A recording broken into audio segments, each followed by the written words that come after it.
Au nom de Dieu, le clément, le miséricordieux. Chère famille, chers amis, mesdames, messieurs, il m'est difficile de m'exprimer en ce jour si sombre. Cependant, je tiens à vous remercier pour votre présence et votre soutien. Le lien qui m'unissait à maman était très fusionnel. Elle m'a tout donné, l'amour, la sécurité, l'attention, la présence. Elle m'a appris à regarder vers l'avant, à croire, à me battre. Et aujourd'hui encore, je sens m'étreindre son souffle puissant. J'ai appris et j'ai aimé partager l'amour et l'abnégation de cette femme, devenue personnage public, mère d'une nation, ma très chère maman. Le respect des principes de la démocratie, la préservation des libertés fondamentales, l'indépendance de la justice, la liberté de la presse, toutes ces valeurs qui ont nourri ton engagement politique et social sont aujourd'hui mises à mal. C'est pour cela que je n'ai pas pu te voir au cours des 4 dernières années, exilé que je suis.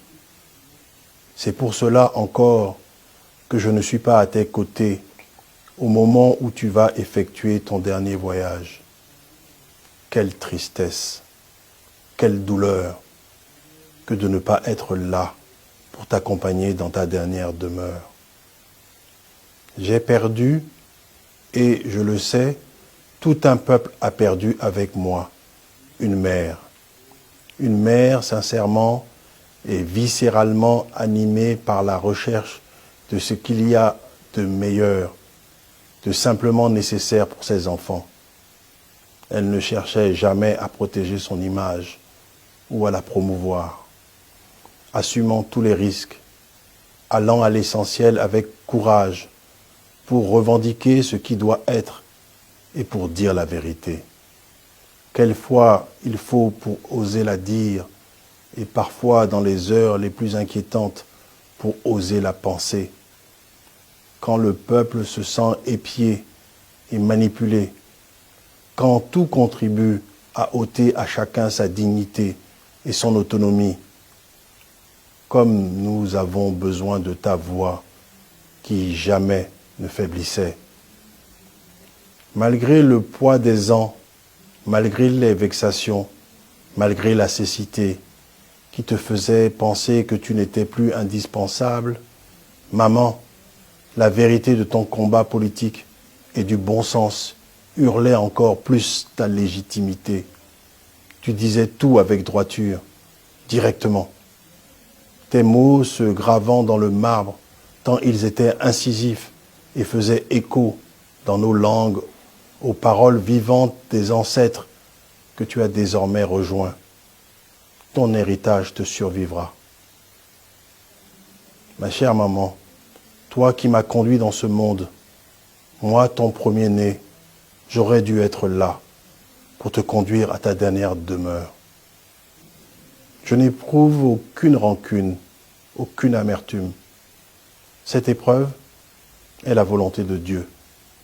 Nul malheur n'atteint la terre, ni vos personnes, qui ne soit enregistré dans un livre avant que nous l'ayons créé. Et cela est certes facile à Allah. Sourate 57, verset 22. Dans l'évangile de Jésus-Christ, selon saint Luc, chapitre 6, versets 27 à 38, Jésus déclarait à ses disciples, « Je vous le dis à qui vous m'écoutez, aimez vos ennemis, faites du bien à ceux qui vous haïssent, souhaitez du bien à ceux qui vous maudissent, priez pour ceux qui vous calomnient. Soyez miséricordieux, comme votre Père est miséricordieux. Ne jugez pas, et vous ne serez pas jugés. Ne condamnez pas, et vous ne serez pas condamnés. Pardonnez, et vous serez pardonnés. »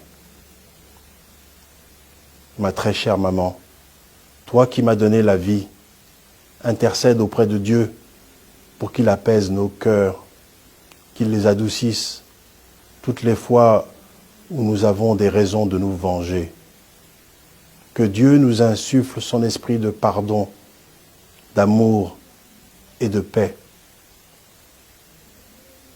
Adieu, maman. Non, je dirais plutôt au revoir, car je le sais si bien, je le sens si fort, et en écho avec Birago Diop, je clame, les morts ne sont pas morts. Ceux qui sont morts ne sont jamais partis. Ils sont dans l'ombre qui s'éclaire et dans l'ombre qui s'épaissit. Ils sont dans les arbres qui frémissent. Ils sont dans le bois qui gémit. Les morts ne sont pas sous la terre. Ils sont dans l'eau qui coule. Ils sont dans l'eau qui dort. Ils sont dans la case. Ils sont dans la foule. Les morts ne sont pas morts. Ceux qui sont morts ne sont jamais partis. Ils sont dans le sein de la femme. Ils sont dans l'enfant qui vagit et dans le tisson qui s'enflamme. Les morts ne sont pas sous la terre. Ils sont dans le feu qui s'éteint. Ils sont dans les herbes qui pleurent. Ils sont dans le rocher qui geint. Ils sont dans la forêt. Ils sont dans la demeure. Les morts ne sont pas morts. Et toi non plus, Rosine Vieira Soglo, maman,